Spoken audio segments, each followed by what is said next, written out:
welcome back to the channel. Today I want to talk about belief in yourself. And we'll take a little walk, we'll do some sketching, and I'll tell you a little story. So this story takes place in the golden age of Greece, and it is a story of love, and pain, and loss, and something else, but I'll get to that. It's a story of Orpheus and Eurydice. I've always been captivated by this story. I think it's colored events in my life, relationships, and Orpheus is a gifted musician, and Eurydice is the nymph that he falls in love with. A nymph is like a junior goddess, if you don't know. But Orpheus is so gifted with playing the lyre. That is his instrument, and he can charm the hearts of anyone who listens. He touches the soul of all who hear him. And of course, Eurydice is his muse, and they do everything together. They have a deep connection. But one day, unfortunately, Eurydice gets bitten by a snake and soon dies after that. And unfortunately, her soul goes down into the underworld. Now, the underworld isn't exactly hell, but it's another place. And I can just imagine that it probably happened because she was a nymph, and Hades is the ruler of the underworld. He has a lot of nymphs there. He's got the lampads there. He's got the naiads. He's got the nymphs of the rivers. So maybe she had to report back to when she came. Who knows?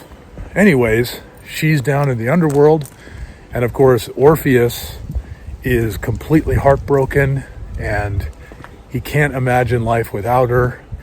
And he winds up going in search of her, and he gets to the gates of the underworld, and of course that's being guarded by Cerberus, the great three-headed, terrifying guard dog, who does not let anyone leave the underworld. He doesn't let anyone into the underworld. But Orpheus has his lyre, and he plays this song, and he's able to soothe the savage beast. He winds up getting in there. He makes his way through this dark, treacherous place. Just think of sinister, bad stuff everywhere. Dark rivers, strange monsters, hags everywhere. You don't want to be there, but he is pushing on because he is all heart, and he lives for love, or this is maybe what he believes he lives for. And he finally makes his way to the throne room. He finally makes his way to Hades and Persephone, and he pleads his case. And remember, Hades and Persephone were forbidden lovers in a way at one point. In a way. Which is another type of story. Another type of story. But he pleads his case to them, and they're so touched and they're moved. And Hades grants Orpheus something he's never done, which is that someone can leave the underworld. Almost no strings attached. Here's the deal. You must be worthy of your cause. If you are not, we keep her here, and she will be living out the rest of her days here. And here's what the caveat is. That Orpheus will make his way back to, the world of man, where he came, and Eurydice will follow behind him. And Orpheus must never look back. He must trust that she is always there. If he looks back, that's it, deal's over. And so they're going through this dark place. And it's long, you know. And not just long, it's that he's seized by that feeling of, is this really happening? Am I really getting what I want here? Is this too good to be true?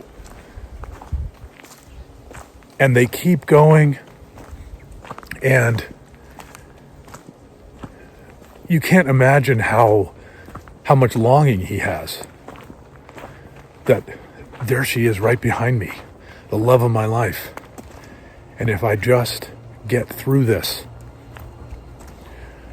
we'll be free. We'll be together forever. And, hey. And so, being classic Greek myth, we kind of know what's going to happen, right? He's getting just to the end. And his ego starts to get the better of him. He starts thinking of Hades, and he starts going, did he trick me? I think he tricked me. She's not there. I'm going to lose her. I have to check. And he just abandons the whole deal in his mind, and he looks back, and that's it. And he just heartbreakingly sees this look of horror on her face as the underworld snatches her up, and the daylight takes him, and he is back in this world, which ironically is like hell to him now because he can't be with Eurydice. And he spends the rest of his days making his art, playing his lyre.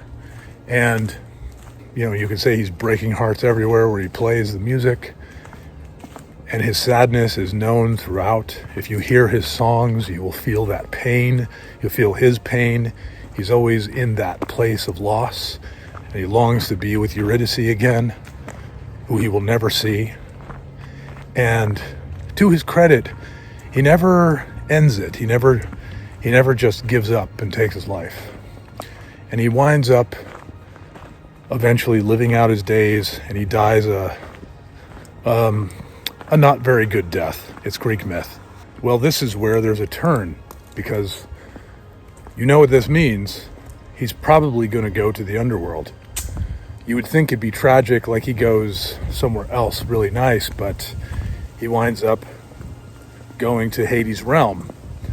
And Eurydice is right there waiting for him, and they live out the rest of their days in the underworld, in Hades' realm, with Persephone and Hades lording over them and all of that, but they spend the rest of their eternities together. They are still together. That's what that means. So what this means for me is the prospect of, or the opportunity to believe in yourself. And we all have that. So this means for me the opportunity to believe in yourself. He was guilty of doubt. And whatever you set out to do, don't look back. Everything is coming to you if you just focus. And I deal with this every morning, by the way, when I wake up.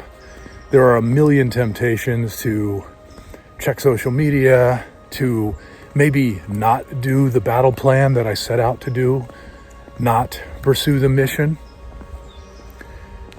And sometimes I'm able to, eyes on the road, straight ahead. Other times I fail. But that might be just one moment. Maybe an hour later, I'm having one of the most successful beginnings of an art piece that I ever thought, but the morning didn't start out right. But you just got to keep on, and you keep going. And I like to think that in some ways, just as Orpheus was doing so good getting them out of the underworld, his story wasn't over. I think that I do in many ways believe in fate. And he had to not just go and rescue Eurydice. He had to go and rescue himself. He had to go face his pain, and he had to face his pain with this instrument of his passion, of his heart. And he had to really just go there. And no one was going to be there for him. He had to do it himself. He had to live his life. He had to live out his life. And in the end, not only does he get what he wants, but it is the best it could possibly be, because he did everything that he needed to do to make that come to him in the way that he truly needed it to come to him. Who knows, if he'd taken his own life, maybe Hades wouldn't put him in the underworld. Because it seemed that his life was about him getting to be with her. And wherever he is, that is like heaven, or whatever you want to say. So push on. And I always think of that sometimes. I don't know if it helps you, but there are times where I am experiencing a little doubt. If I can remember, and this helps me when I can remember, I just think, Orpheus, don't look back. So, that's it. I'll see you on the next one.